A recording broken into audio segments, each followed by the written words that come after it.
Okay, let's dive right into what has to be one of the most daring escapes you'll ever hear about. A journey out of North Korea. You know, when you think about it, most of us probably assume it's completely impossible to get out of the world's most reclusive nation, right? The borders are sealed tight, the surveillance is constant, and the price of getting caught? Well, it's just unimaginable. But this is the story of two men who were willing to try the impossible. And their plan?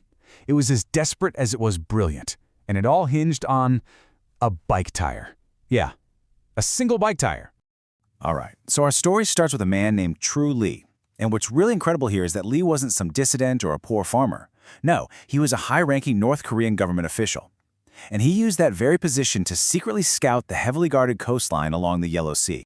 And I'm not talking about a casual glance. This guy was meticulously studying electric fences, literally mapping out where the landmines were, and memorizing the position of every single lookout tower. He then brought in just one person, a trusted, physically fit friend, because he knew that a single leak, even telling his own family, would mean a death sentence for them and for 3 generations of the relatives. The stakes were just that high. Okay, so the night of the escape finally arrives. They moved towards the sea. All that planning was over. Now it was real. They were about to face the first of many, many life-or-death obstacles.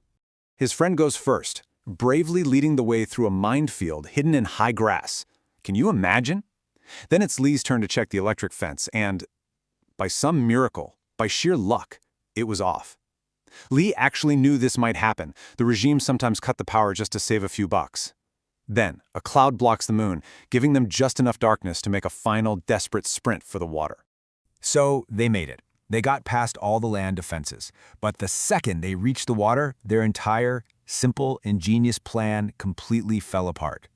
The bike pump they brought to inflate their makeshift raft, the bicycle tire, it was broken. It just wouldn't work. In that one moment, they had to make a choice. Give up or abandon everything and just start swimming for their lives in that frigid water. What was supposed to be a relatively short float of about 3.7 miles turned into a brutal 9-hour swim. At one point, they had to ditch their clothes and all their food just to stay afloat.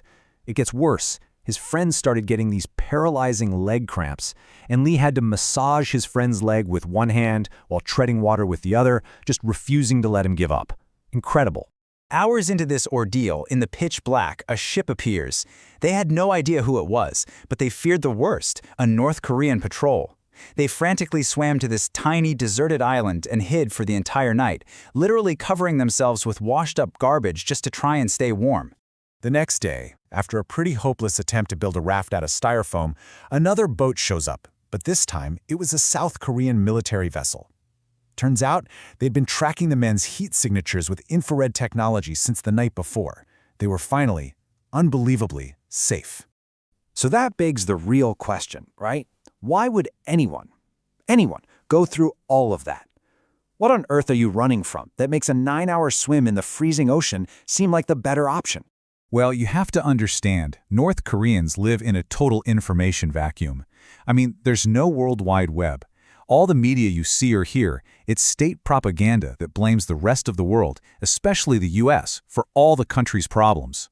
Public assembly, religious freedom, they just don't exist. And speaking out, that's a one-way ticket to a labor camp or much, much worse. And the regime's brutality is just absolute. I mean, just look at the tragic case of the American student Otto Warmbier. It shows you how even the smallest perceived mistake, in his case, just touching a propaganda poster, is met with this unimaginable cruelty. So while Lee's escape by sea was miraculous, it's a route that was really born out of pure desperation. Because the more traditional ways to get out, they're rapidly vanishing. Okay, so there are basically 3 ways out. The northern border, into China, that used to be the most common route, but now it's sealed up with high-tech surveillance. Then there's crossing the southern DMZ, which is basically a suicide mission. We're talking only about 20 successful escapes in 25 years. So that leaves the sea, a dangerous, historically rare option that is now, simply out of necessity, becoming more and more common. And this right here, this data, really shows you just how tight Kim Jong-un's grip has become. Back in 2009, nearly 3,000 defectors made it to South Korea.